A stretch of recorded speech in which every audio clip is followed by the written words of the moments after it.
mas ainda estamos checando exatamente para ver o que aconteceu. 9h52. Campinas tem 209.308 idosos, o que representa 18,4% da nossa população. Um número acima até da média nacional, que é de 10,9% da população. A expectativa de vida aqui no município também é maior do que a média nacional. O campineiro vive, em média, 76 para 77 anos, enquanto que a média nacional é de 75 anos e meio. E, Sandra, como pensar no envelhecimento saudável e participativo? Essa é uma das grandes discussões hoje. Afinal, é um público que continua contribuindo com a economia, utiliza serviços com muito a ensinar, mas também com disposição para aprender e ser cada vez mais participativo nas atividades sociais. Sejam elas físicas, né, presenciais, ou até mesmo virtuais. É verdade.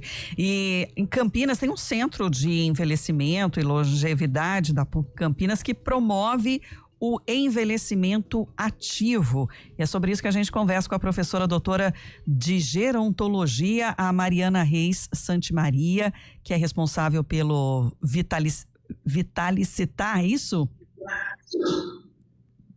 Vitalitar. Bom dia. Isso, Vitalitar. Isso, doutora. Bom dia, seja bem-vinda aqui à nossa programação. Existem alguns pilares que a gente pode considerar, tomando como base esse conceito, né, do envelhecimento ativo. Sim, são pilares importantes da gente observar à medida que as pessoas envelhecem. A saúde, o principal deles, mas a gente considera também segurança, proteção, aprendizagem ao longo da vida. Então, olhar para esses pilares significa a gente pensar no envelhecimento ativo e também envelhecimento saudável. E aí, quais são as estratégias que a gente pode pensar, né, nesse público que quer estar mais envolvido socialmente mesmo, né, está ativo, se considera disposto a ter esse envelhecimento saudável? A participação social, ela é muito importante. Então, à medida que nós envelhecemos, a tendência é que a gente reduza os nossos ciclos sociais. E a participação, que significa não só estar nos lugares, mas poder participar das decisões, ter um engajamento, elas também fazem parte desse processo de envelhecimento, com mais qualidade. Então, nós temos lugares que oferecem atividades, que oferecem ações que têm esse objetivo, né, promover o envelhecimento ativo e saudável, são muito bem-vindos. Então, a gente sabe hoje que a socialização, ela é um elemento importante desse envelhecimento com mais qualidade. E também tentando tirar aquele estereótipo, né, do envelhecer, de ficar em casa ou sentado no banco da praça, né?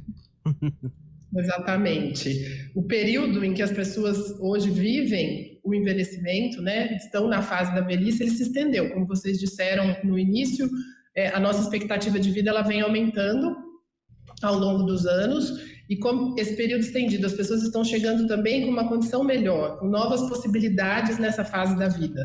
Então, aquela ideia que a gente tinha da aposentadoria ou da fase da velhice, de que a pessoa tinha que ficar em casa, né, ou se restringir ali a atividades manuais, o cuidado da família, hoje a gente já tem muitas opções para aquelas pessoas que querem viver uma nova velhice ou querem passar por essa fase da vida de uma maneira diferente do que nós víamos nas gerações anteriores. E muitas vezes vem de iniciativas até privadas, né, para elaborar isso pensando, e menos de iniciativas públicas, né, doutora? Sim, eu acho que nos últimos anos essas iniciativas elas têm aumentado, mas diante do processo de envelhecimento populacional acelerado que nós estamos vivendo, nós ainda temos espaço para muitas iniciativas, tanto no setor público quanto no setor privado.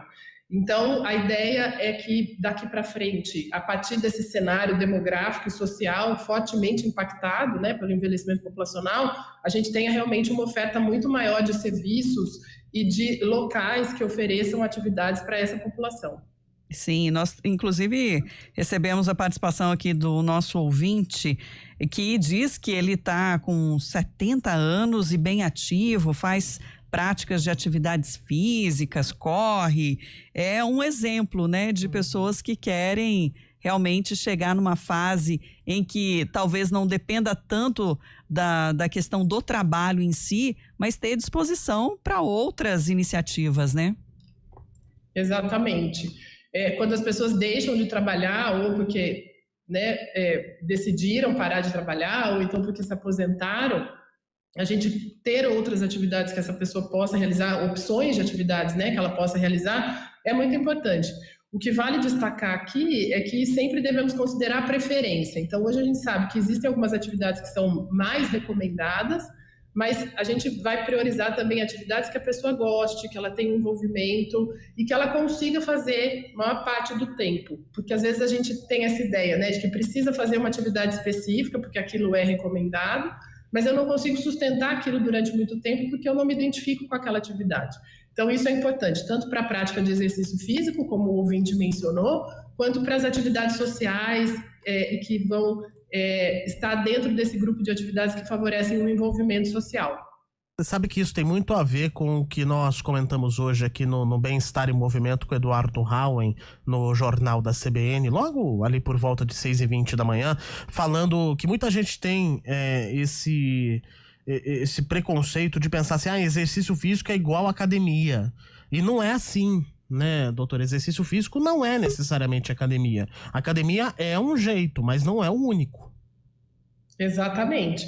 Nós temos muitas práticas. Então, nós temos alguns tipos de exercício físico hoje que eles são apontados como eficazes para que a gente possa combater algumas condições que estão associadas, né, ao processo de envelhecimento, que são mais comuns nessa fase da vida, mas a gente sabe que essa característica de você também ter prazer na prática do exercício físico, ela é muito importante na manutenção dessa atividade a longo prazo. Então, a academia ela é uma forma da pessoa se exercitar, mas existem outras, né? Então, os estudos apontam hoje os benefícios do exercício resistido, do exercício com carga, que são os exercícios que a gente faz com algum tipo de resistência, a musculação, por exemplo. Então, os benefícios são comprovados para várias condições, mas também existem outras formas, e isso tem que ser considerado, né? Então, não é porque a pessoa está na fase da velhice que ela deve fazer um único tipo de exercício, ou esses exercícios que são mais comuns e que normalmente são ditos como exercícios adequados para as pessoas mais velhas. Essa realidade ela tem mudado, então é importante que as pessoas saibam disso. E as atuais recomendações da Organização Mundial de Saúde recomenda-se que essa pessoa tenha movimento no dia a dia. Então, quanto a gente consegue colocar de movimento, mesmo que não seja um exercício físico, mas aumentar o nível de atividade física durante o dia, ou seja, nas práticas de lazer, no deslocamento. Então, as formas que nós tivemos para nos mantermos em movimento, elas são bem-vindas e elas contribuem com o envelhecimento, com mais saúde, com mais qualidade. É o que está fazendo o nosso ouvinte Mário Jesus, ciclista para completar aí 60 anos, agora em maio, diz que pedala mais de 100 quilômetros, às vezes está se sentindo aí um coroa com disposição de 40. Isso demonstra aí, né, como a pessoa se sente bem. E aí, aproveitando também, né, sobre as atividades, de repente, para quem quer iniciar ou encontrar essa melhor afinidade, o Centro de Envelhecimento e Longevidade da PUC Campinas oferece algumas oficinas, né, doutora? Isso, o Vitalitar oferece oficinas. É importante a gente destacar aqui que a PUC Campinas ela tem uma trajetória de atenção à população idosa. O Vitalitar ele foi lançado em 2020 com algumas oficinas e que ainda aconteciam no formato online, porque estávamos em meio ao período de distanciamento social pela pandemia de Covid-19, e desde 2020 nós estamos aumentando a oferta de atividades para o público 60+. Então, hoje nós estamos oferecendo mais de 100 vagas em oficinas dos mais variados temas. Eu queria destacar aqui a oficina de empreendedorismo, ou seja, existe um atendimento individual para aquelas pessoas com mais de 60 anos, têm ideia, têm vontade, têm um sonho de empreender. Nós temos atividades de exercício físico, nós temos o coral, temos atividades de hortas e jardim, temos uma oficina que resgata a memória urbana de Campinas, então com dinâmicas bastante atrativas, as pessoas podem fazer esse resgate da história da cidade, né? E as pessoas mais velhas, com certeza, acompanhar esse desenvolvimento da cidade. Então, são oficinas dos mais variados temas. A pessoa pode entrar no site e pode consultar as oficinas disponíveis, ou então pode entrar em contato pelo WhatsApp também. Vamos deixar o número então do WhatsApp, 19998400455. Vou repetir aqui, 19998400455. E o site qual é, doutora? É www.puc-campinas.edu.br/Vitalitar, sem acento. Quero agradecer a participação da professora doutora de gerontologia, a Mariana Reis Santimaria. Obrigada por estar aqui com a gente e compartilhar também essas informações. Eu que agradeço, um bom dia a todos. 10:02.